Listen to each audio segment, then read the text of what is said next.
Hello dear friends, कैसे हैं आप सब। मैं उम्मीद करता हूं कि आप लोग अच्छे होंगे और खैरियत से होंगे। आप लोग सोच रहे होंगे कि कल मैं वीडियो अपलोड नहीं किया था और मैं कल किसी काम पर व्यस्त था। मैं था हालांकि शाम में हर दिन करके and every day I will upload the video, then I will teach further this topic which I want to share with among of all them, that's all. तो आज जो हम लोग जो डिस्कस करने वाले हैं, आज जो हम लोग जिस टॉपिक पे जब हम लोग बात करने वाले हैं वो टॉपिक आप लोग देख रही होंगे, that is about cell wall the same chapter. जैसे कि मैंने प्रीवियस लेक्चर में भी आपको बोला था कि इस चैप्टर का लगभग 20-25 लेक्चर होगा।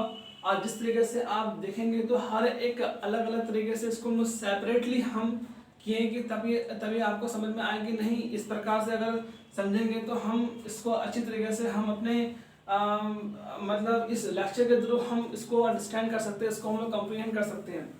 इसलिए मैं सेपरेट वीडियो बना रहा हूँ ताकि आपको समझने के लिए ज़्यादा अच्छा बेनिफिशियल हो सके। तो देखिए, आज जो हम लोग डिस्कस करने वाले हैं सेल वाल उतना बड़ा टॉपिक नहीं है मगर समझना बहुत ज़रूरी है। तब अब हम लोग जो नेक्स्ट लेक्चर में जो हम लोग डिस्कस करेंगे सेल वाल से रिलेटेड एक हम लोगों का एनसीईआरटी का जो है ना, एनसीईआरटी का एक हम लोगों का एक्टिविटी दिया हुआ है। एनसीईआरटी का एक हम लोग को एक्टिविटी दिया हुआ है। एक्टिविटी जो दिया हुआ है एक्टिविटी नंबर 5.6, ये हम लोग कल करेंगे इसको हम लोग फर्दर। तो कल इसको हम लोग करेंगे ना, कल इसको हम लोग करेंगे। तो फर्दर आज हम लोग समझेंगे about the cell wall. Cell wall basically होता क्या है। सो स्टूडेंट्स, जैसे कि आप प्रीवियस लेक्चर में आप देखे थे भी कि हम लोग का प्लाज्मा मेम्ब्रेन किसे कहते हैं। प्लाज्मा मेम्ब्रेन से यही चीज जुड़ा हुआ है, लेकिन सेल वाल जो होता है वो only present in plant cell. सिर्फ और सिर्फ प्लांट सेल में प्रेजेंट सेल वाल होता है। तो आप लोग सोच रहे होंगे कि सेल वाल होता क्या है। जिस तरीके से आप जाने समझे और तीनों चीजों का आप समझे कि मतलब हाइपरटोनिक सॉल्यूशन, एसिडोनिक सॉल्यूशन किसे कहते हैं। आप लोग प्लाज्मा मेम्ब्रेन में अच्छे तरीके से आप लोग डिस्कस कर लिए, अच्छे तरीके से आप समझ भी गए हैं। मैं ये उम्मीद करता हूँ कि आप लोग समझ गए हैं, आप लोग अच्छे तरीके से उसको समझ गए हैं। और इस तरीके से आपको भी क्वेश्चन इसी से रिलेवेंट कोई भी क्वेश्चन अगर पूछ लिया जाए तो आप उसका सही जवाब, सही उत्तर आप दे सकते हैं। अपनी अंडरस्टैंडिंग स्किल से आप दे सकते हैं। बस समझने की कोशिश कीजिएगा, बस समझ जाएंगे तो आप कुछ नहीं, आपको लिखने का सिर्फ जो जी मैं लिखा हूँ तो वो चीज़ आप अपने कॉपी में भी लिख सकते हैं और उसको फायदा आप अपने से भी लिख सकते हैं। मगर समझना बहुत जरूरी है, हर चीज़ को कॉन्सेप्ट के साथ समझिए, ताकि कॉन्सेप्ट के साथ अगर समझिएगा तो क्या होगा कि हर एक चीज़ आपको जल्द से जल्द समझ में आएगी। तो बिना किसी देरी किए हुए हम लोग इस लेक्चर को स्टार्ट करते हैं। So welcome to brain classes. जैसे कि आप जानते हैं कि इसमें हम एजुकेशन प्लेटफॉर्म खोले हैं ताकि मैं अपने एजुकेशन को, ताकि मैं अपने नॉलेज को आपको दे सकूं। मैं ये नहीं कह रहा हूँ I am not teacher because you all are my brother and sisters and you all are my brother and that's all कि हम जो है कोई बड़ा टीचर नहीं है। जैसे मैं क्लास अभी 11th में पहुंचा हूँ, मैं अभी प्रिपरेशन कर रहा हूँ अलीगढ़ मुस्लिम यूनिवर्सिटी का और मेरा नाम हुआ अमीम रजा, जो मैं किशनगंज बिहार से बिलोंग करता हूँ। चलो, आज जो हम लोग डिस्कस करने वाले हैं, जो हम लोग का चैप्टर वही रहने वाला है the fundamental unit of life called cell chapter. तो देखिए, सेल वाल जो होता है बेसिकली सेल वाल जो होता है, ये cell wall only present in plant cell. Plant cell में सेल वाल प्रेजेंट होगा।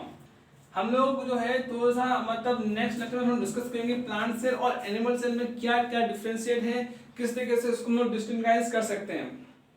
तो we will discuss this topic in the next lecture. Just you have patience in your और दैट्स ऑल। तो देखिए, सेल वाल जो है, cell wall एक plant cell में पाया जाता है। जिस तरीके से हम लोगों ने प्लाज्मा मेम्ब्रेन को पढ़ा था कि प्लाज्मा मेम्ब्रेन एक outer covering part of the cell होता है जो प्रोटेक्ट करता है फ्रॉम द एक्सटर्नल एनवायरनमेंट से।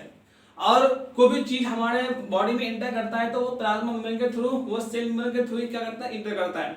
हालांकि सेल मेम्ब्रेन जो होता है, cell membrane which present in cell membrane जो होता है, ये सेल मेम्ब्रेन जो होता है ये प्रेजेंट होता है present in both animal cell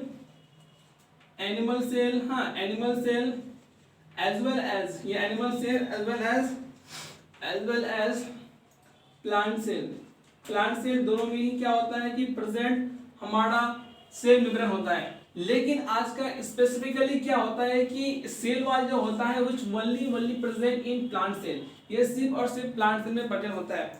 आप लोग ये क्वेश्चन आपके मन में होगा कि सेल वॉल होता कहाँ है, यहाँ हम उसको कैसे रिप्रेजेंट कर सकते हैं। देखिए इसको रिप्रेजेंट करने के लिए आप देखिए एक बना लीजिए सेल वॉल, मतलब इस तरह से सेल बना लीजिए। मैं सेल अभी मैं अच्छी तरह से नहीं बना रहा हूँ, मैं आपको सिर्फ समझाने के लिए बना रहा हूँ। तो ये सेल मेम्ब्रेन हो गया, इसी के लेयरिंग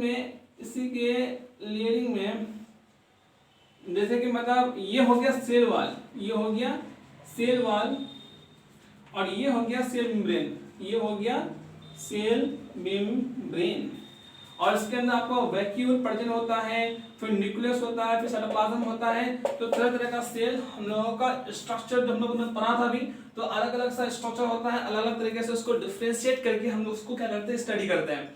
लेकिन आपको समझना क्या है कि सेल वॉल होता क्या है, सेल वॉल हम लोग इस तरीके से क्या जानते हैं। देखिए अब देखिए पॉइंट में आते हैं हम लोग। आपको समझ में आ गया ना कि सेल वॉल का ना, सेल वॉल प्रेजेंट होता है in the outer covering part of the cell membrane. Cell membrane के जस्ट ऊपर वाला भाग में सेल वॉल प्रेजेंट होता है, which only present in plant cell में प्रेजेंट होगा। अब देखिए सेल वॉल का डेफिनेशन या सेल वॉल को हम लोग कैसे एक्सप्लेन कर सकते हैं। हम लोग लिख सकते हैं क्या कि इट इज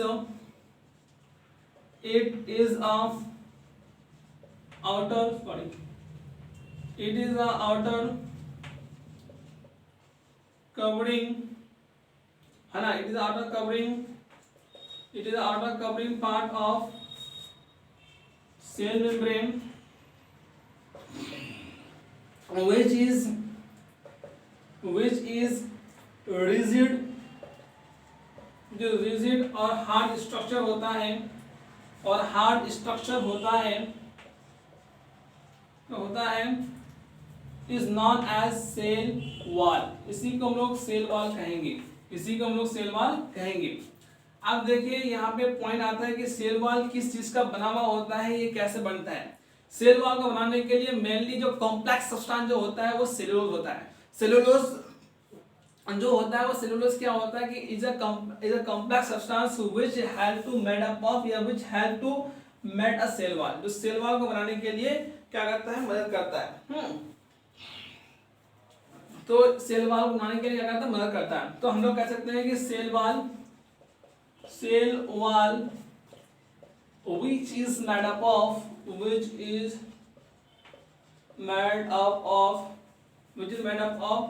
सेलुलोज से मिलकर बना हुआ होता है। एंड सेलुलोज क्या होता है, cellulose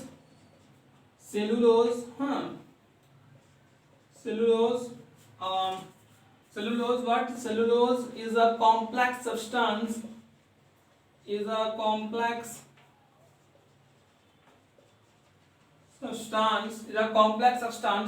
cellulose is a complex substance, हाँ, cellulose is a complex substance which help to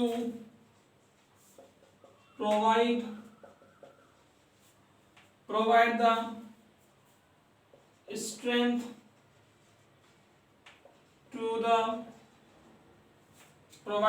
to the cell wall। Cell wall को स्ट्रेंथ वर्ड करता है, सेल वॉल को स्ट्रेंथ वर्ड करने के लिए सेलुलोज जो होता है वो मदद करता है। तो सेलुलोज क्या होता है कि कॉम्प्लेक्स सब्सटेंस होता है, जिस तरीके से सेल वॉल किस चीज का बना होता है। आप लोग का अगर पूछ जाए कि व्हाट,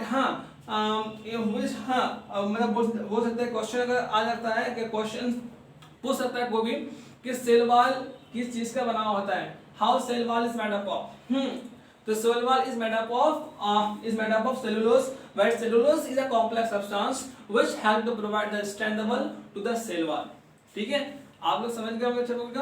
देखिए इस कॉन्सेप्ट को समझ गए होंगे। अब इसी तरीके से आप फंगस में देखेंगे तो फंगस में क्या होता है कि फंगस जो होता है, फंगस एक प्लांट सेल होता है, एक प्लांट होता है जिसमें सेल वॉल जो होता है, वो सेल वॉल जो होता है, जहाँ पे सेल वॉल जो होता है, हालांकि सेल वॉल देखिए ये सेलुलोज सिर्फ और सिर्फ प्रेजेंट जो होगा, तो हालांकि हर एक ऑर्गेनिज्म में नहीं होगा, ये प्लांट सेल में बेसिकली सेल वॉल जो होता है वो सेलुलोज से बना हुआ होता है। मगर फंगस में होता है, तो फंगस में क्या होता है कि फंगस में जो होता है वो सेल वॉल जो होता है बना हुआ किस चीज का होता है, बना हुआ होता है पैक्टिन सब्सटेंस का, सॉरी काइटिन का। तो फंगस जो बना हुआ होता है, तो सेल वाला fungus which is made up of chitin substance. हालांकि एल्गे का जो सेल वाला बना हुआ होता है वो पैक्टिन सब्सटेंस से मिलकर बना हुआ होता है। तो उसको भी हम लोग फर्दर स्टडी करेंगे in the next chapter. We will discuss in the next chapter. The chapter is about diversity in living organisms. But you should understand and you should understand about the cell wall, basically cell wall। तो cell wall हम लोग यहाँ पे discuss किए कि इस तरीके से यहाँ पे हम लोगों को समझनी चाहिए। तो सेलुलोज ये वाला हो गया, सेलुलोज हो गया कि cellulose is a complex substance which have to made up of the cell wall, where cell wall which only present in plant cells. बात समझ में आएगा आपको कि सेल वॉल सिर्फ प्लांट सेल में ही प्रेजेंट होगा और इसी में ही पाया जाता है। हालांकि इसके अलावा प्लांट्स के अलावा और कोई सेल में भी नहीं पाया जाता है। हालांकि फंगस हो गया, सेलुलोज हो गया, ये फंगस हो गया, एल्गे हो गया, तो अलग सेल में, मगर एनिमल सेल में कभी भी प्रेजेंट नहीं होगा, क्योंकि animal cell which animals are heterotrophic nutritions, we are not able to prepare the food. हाँ, we are not able to क्या होता है कि हम लोग ये सनलाइट को ऑब्जर्व करके हम लोग खाना को अपना भोजन को बनाते नहीं है, बल्कि हम लोग किसी के ऊपर डिपेंडेंट है, जो प्लांट्स के ऊपर एनी अदर ऑर्गेनिज्म को हम लोग क्या है, हम लोग उसके ऊपर डिपेंड है, तभी हम लोग उस चीज को एब्जॉर्ब कर पाते हैं, तभी हम लोग कंज्यूम कर पाते हैं। ठीक है, तो उस चीज को हम लोग समझना पड़ेगा। तो सेल वॉल बेसिकली क्या है, प्लांट्स में पाया जाता है and it is the outer covering part of the cell membrane. हाँ, cell membrane which is a hard structure, which is a hard और रिजिड स्ट्रक्चर। हाँ, and that is made up of cellulose, where cellulose is a complex substance, and which help to provide the strength to the plants. So that the main fundamental things, that the main fundamental and that the main concept is about cell wall। ठीक है, अब हम लोग बढ़ते हैं next चीज के ऊपर जो आपको समझना बहुत जरूरी है। इसी में ही हम लोगों का एक टॉपिक आता है about the thing that is about the concept that is plasmolysis। ठीक है, क्या समझे आप? प्लाज्मोलाइसिस किसे कहते हैं वो आपको समझना बहुत जरूरी है। प्लाज्मोलाइसिस जो है, प्लाज्मोलाइसिस किसे कहा जाता है? In plant cell, in living plant cell, in living plant cell, in living plant cell. हाँ, अब देखिए, in living plant cell, in living plant cell in which condition, in which loses the water, in which loses water through osmosis process,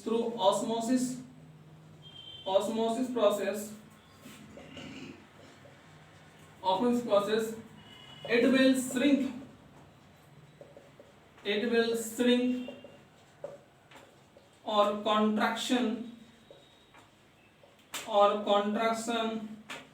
of plant cell। हाँ, it will shrink or contraction of plant cell, and this phenomena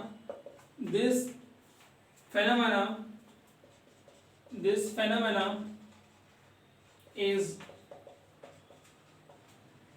known as plasmolysis।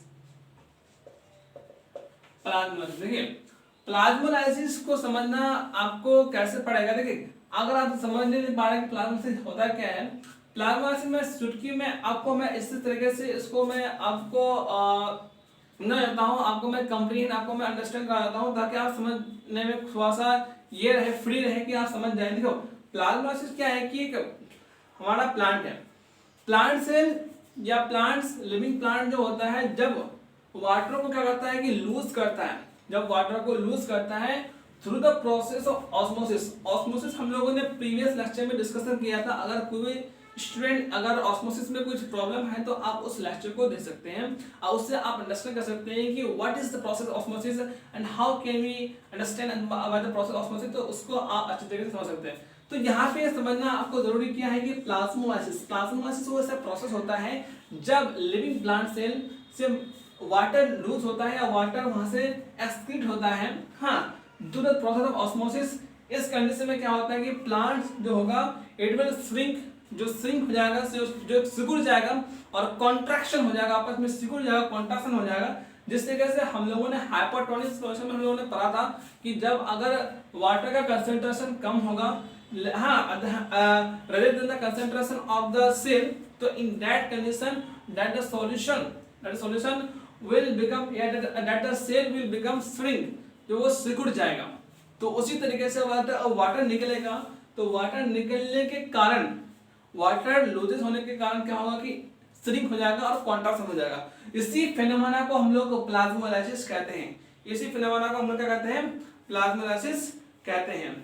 ठीक है, तो I hope कि आप समझ गए होंगे कि प्लाज्मोलाइसिस किसे कहते हैं। इसको डेफिनेशन लोग कैसे लिख सकते हैं कि plasmolysis in living plant cell in which the plants which loses the water, in which plant लिख दिया गया, in which plant loses the water through the process of osmosis, it will shrink or contraction of the plant cell, and this phenomena is known as plasmolysis। इसी phenomena को हम लोग plasmolysis कहते हैं।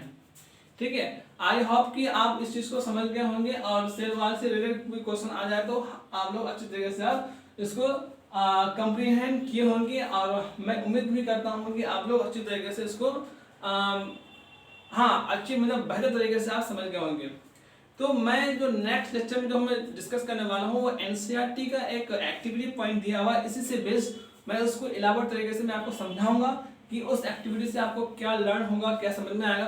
तो वो उस एक्टिविटी को हम फर्दर नेक्स्ट लेक्चर में उसको इलाबोरेट तरीके से उसको हम एक्सप्लेन करेंगे, डिस्क्राइब करेंगे।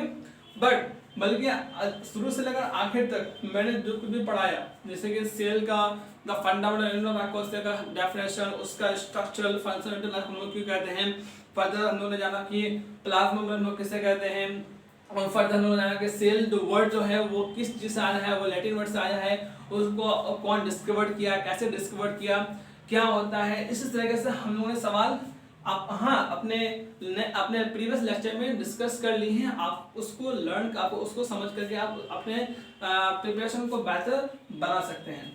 तो यहाँ तक मैं इस लेक्चर को रखता हूँ, और आई होप कि दिस लेक्चर या this point which I have shared with you all, तो जैसे कि मैंने शेयर किया इस चीज को तो आप लोग समझे होंगे, and what my perspective to create this lecture, and you know about कि जैसे कि आप जानते होंगे कि मतलब मेरा जो पढ़ाने का जो स्टाइल है, मैं पढ़ाने का जो कुछ भी स्टाइल है, तो आपको अगर कुछ भी प्रॉब्लम हुआ तो आप फीडबैक मुझे दे सकते हैं कि आपको ऐसा ऐसा करना है, आपको ऐसा ऐसा करना है, तो आप दे सकते हैं। मगर मैं अपने गलती को सुधारूंगा, लेकिन आपको समझना पड़ेगा कि मेरा पर्सपेक्टिव क्या पढ़ाने का।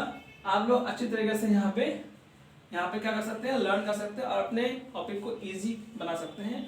बस पढ़ते रहिए और कोई नहीं, बस पढ़ते रहिए, अपने प्रिपरेशन को बेटर बनाते रहिए। And thanks, that's all. जय हिंद, जय भारत।